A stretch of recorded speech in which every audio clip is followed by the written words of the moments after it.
بسم الله الرحمن الرحيم. يا أيها المدثر قم فأنذر وربك فكبر وثيابك فطهر والرجز فاهجر ولا تمنن تستكثر ولربك فاصبر فإذا نقر في الناقور فذلك يومئذ يوم عسير على الكافرين غير يسير. ذرني ومن خلقت وحيدا وجعلت له مالا ممدودا وبنين شهودا ومهدت له تمهيدا ثم يطمع أن أزيد كلا إنه كان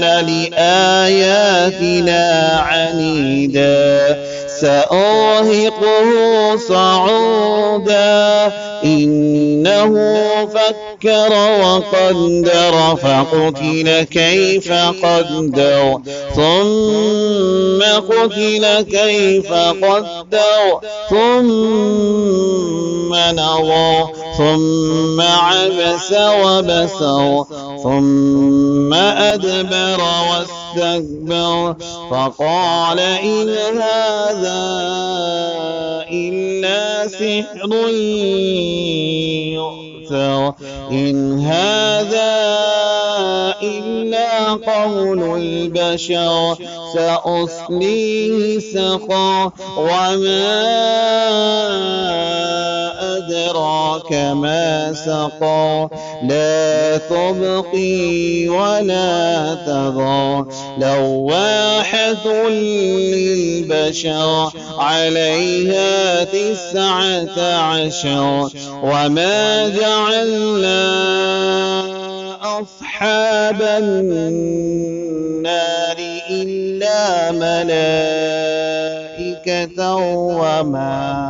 وما جعلنا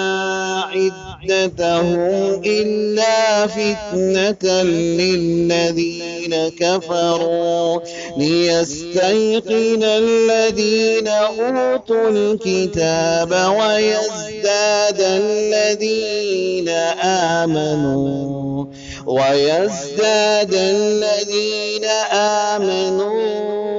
إيمانا ولا يرتاب الذين أوتوا الكتاب والمؤمنون وليقول الذين في قلوبهم مرض والكافرون ماذا أراد الله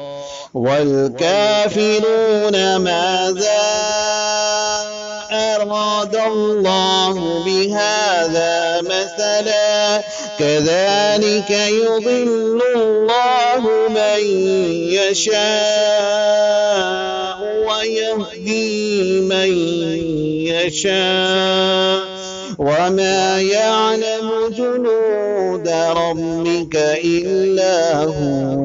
وما هي إلا ذكرى للبشر كلا والقمر والليل إذ أدبر والصبح إذا أسفر إنها لإحدى الكبر نذير للبشر لمن شاء منكم أن يتقدم أو يتأخر كل نفس بما كسبت رهينة إلا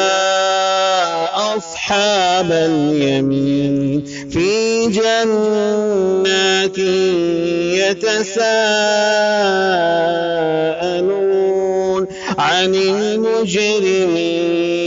ما سلككم في سقر قالوا لم نك من المصلين ولم نك نطعم المسكين وكنا نخوض مع الخائضين وكنا نكذب بيوم الدين حتى أتانا اليقين فما تنفعهم شفاعة الشافعين فما لهم عن التذكرة معرضين كأنهم حمر مستنفرة فرت من قسورة بل يريد كل امرئ منهم أن يؤتى صحفا منشرة كلا بل لا يخافون الآخرة كلا إنه تذكرة فمن شاء ذكره وما يذكرون إلا أن يشاء الله هو أهل التقوى وأهل المغفرة